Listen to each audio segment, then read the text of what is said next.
alaga ko. Sa umaga, nagising nila ako niyan. Ano naman ginagawa mo pag Yan, umaga? ginagawa nila. May dumapa Nakadapa. talaga. Nakadapa yan siya. Mabait yan. Yung malambing na pusa yan. Sobrang mabait yung dalawa kong alaga. Good morning. Para matao yan.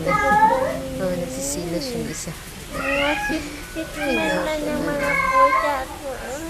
Sweet lovers kasi ako. Nakatingin ako sa mga pusa at aso. Tok daw siya guys, antok. Yan sila pag Iyak daw umaga. siya kagabi. Gisingin nila ako yan. Pagkain daw. Hindi ng pagkain. Diba? Nakakatuwa pag mayroon kang maalagang ganyan. Kasi hindi ka na nag-iisa. Lagi mo silang kinakausap para mga tao na nakakainin dito. Bye guys!